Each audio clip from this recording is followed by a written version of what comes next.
Ah, a paixão. Um sentimento capaz de mover as mais resistentes barreiras e mudar o mundo. Mas há quem diga que, na verdade, é uma doença. Uma doença que faz as pessoas cometerem atos inimagináveis.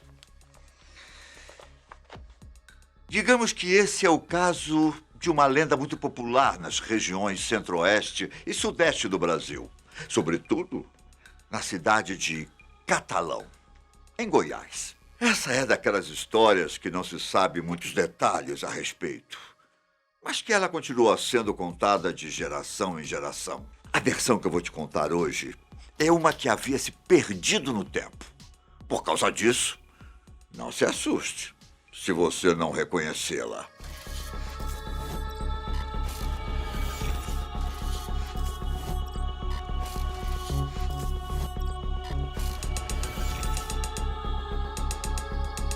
A história começa no século XIX, alguns anos depois da fundação da cidade de Catalão.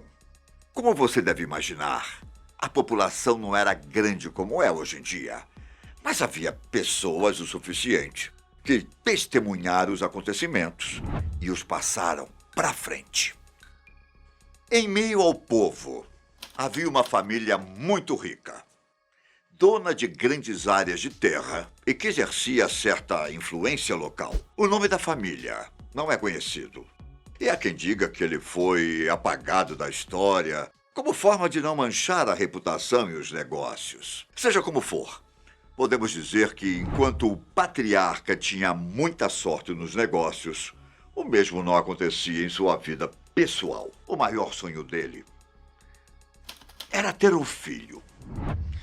Mas, mesmo tentando por anos com a esposa, parecia que não era o destino deles. E uma coisa que eu não te disse é que essa nova versão é um pouco mais macabra do que a mais conhecida, viu? Então não se assuste. Há quem diga que o motivo do patriarca não ter filhos não era por mero acaso. Não. Um homem frio, com a mente nos negócios, teria prejudicado muitas pessoas durante o seu caminho para alcançar o poder.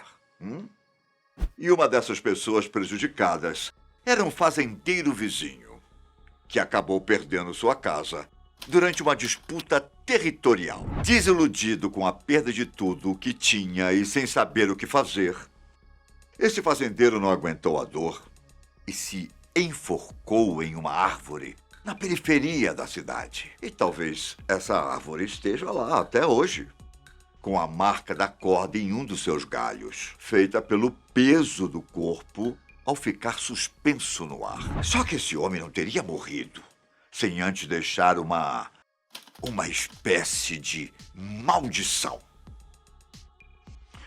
O fazendeiro teria de alguma forma blasfemado contra o tal do patriarca e sua família. Ele não teria nenhum herdeiro para continuar os negócios e manter seu nome. Mas, caso ele conseguisse ter um filho, a prole encontraria um destino tão trágico quanto ser segurado pelo pescoço por uma corda. É claro que ninguém acreditou em tudo isso quando a informação da morte do homem virou notícia. Mas sempre que alguém passava perto daquela árvore, dizia ter sentido uma atmosfera pesada, como se o corpo tivesse sido retirado, mas o espírito daquele fazendeiro continuasse lá. 3 anos depois, o patriarca recebeu a gloriosa notícia de que sua esposa, finalmente, estava grávida. Ele não poderia ter sentido mais felicidade. Organizou um quarto na casa para seu herdeiro, mandou fazer as melhores mobílias, comprou roupinhas caras e tudo o que mandava ao figurino. Só que um dia, enquanto olhava pela janela do quarto do seu futuro filho, ele viu ao longe as terras do antigo fazendeiro e se lembrou da suposta maldição. Aquilo ficou na cabeça do patriarca durante os 9 meses que se seguiram, o corroendo, mudando a forma com que ele pensava. E aqui você precisa se lembrar que estamos no século XIX, quando superstições tinham muito mais força no imaginário coletivo. Quando finalmente foi o dia do parto, uma surpresa. Era uma menina.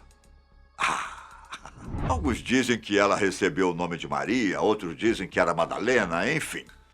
A verdade é que isso não importa muito. A criança se tornou a princesa dos pais, a joia da coroa daquele império. E embora tenha sido mimada com todas as coisas possíveis, ela cresceu extremamente protegida, mas com muito senso de justiça e compaixão pelo próximo. Ao ficar mais velha, já no início da fase adulta, ela gostava de sair do casarão e passear pela cidade, ajudar os mais necessitados e até trabalhava para não ficar parada. E foi em uma dessas andanças que ela conheceu um jovem ferreiro, vindo de uma família pobre, da cidade. Ele trabalhava duro todos os dias para ajudar a levar comida para casa. Mas os tempos eram difíceis. A cidade era pequena. Não havia tantos clientes como é de se imaginar. E foi nesse choque de mundos que o amor nasceu. Como se fosse a dama e o vagabundo. A relação dos dois era única, sincera, mas é claro. Como era de se esperar, não foi aprovada pelos pais da jovem. Eles queriam que ela se casasse com um rapaz rico de outra família, para que fosse possível perpetuar os negócios. Só que a moça, com seu grandioso espírito de liberdade, já havia se decidido. Ela se casaria com um rapaz. E pronto. As discussões na família foram grandes, intermináveis, até que o patriarca tomou a decisão de mandar a própria filha para um convento, para impedir que ela se casasse. Uma notícia dessas, dada sem amor, sem compaixão, não foi fácil de engolir.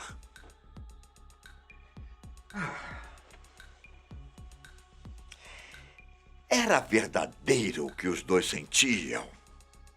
Precisava mesmo de algo mais?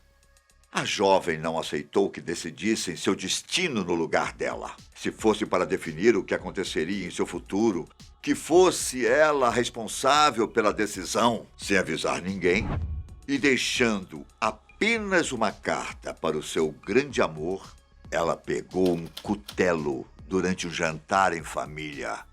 E no topo da escada, acima de todos, cortou a própria cabeça. Já dizia a maldição. A prole encontraria um destino ainda mais trágico. Só que talvez a maior maldição não tenha sido a sobrenatural, mas sim o que o medo e a ganância puderam fazer com a mente humana. Na carta para o rapaz, a jovem escreveu que se eles não pudessem ficar juntos em vida, que então fosse na morte. Não importava quanto tempo se passasse, ela o esperaria no paraíso. Perdido no luto e com uma grande tristeza no coração, o jovem pegou uma corda, foi até a periferia da cidade e se enforcou. Se enforcou na mesma árvore que o fazendeiro. A marca no galho que segurou a corda aumentou depois disso. E de alguma forma, ela nunca se quebrou. E quanto ao patriarca, você deve imaginar como tudo isso o deixou impactado. Mas não, ele não tirou a própria vida como os outros personagens da lenda. Muito menos sua esposa. Ao invés disso, ele ordenou que fossem esculpidos muitos rostos de anjos, todos com a aparência da própria filha, para que fossem distribuídos por toda a propriedade. Uma homenagem póstuma. Havia rostos nas portas, nos muros, nas janelas e na varanda, é claro. Sempre infeliz pela morte da filha, O patriarca passava o tempo à frente dos objetos, orando, pedindo perdão. E foi em um desses momentos que ele supostamente viu a própria filha aparecendo na varanda. O rosto, sem sentimentos, apenas teria acompanhado ele com o olhar antes de desaparecer. É por isso que o homem passou o restante dos seus dias fazendo essa mesma rotina, apenas para que pudesse ver a filha mais uma vez. Depois que ele morreu, dizem que ela continua aparecendo para aqueles que encaram os rostos dos anjos. Não se sabe exatamente o que ela quer aqui, mas seu rosto continua lindo e sem sentimentos. Você aí, já viu a moça na varanda alguma vez? Você tem vontade de ver? Tem? Então olhe para o anjo. Quem sabe?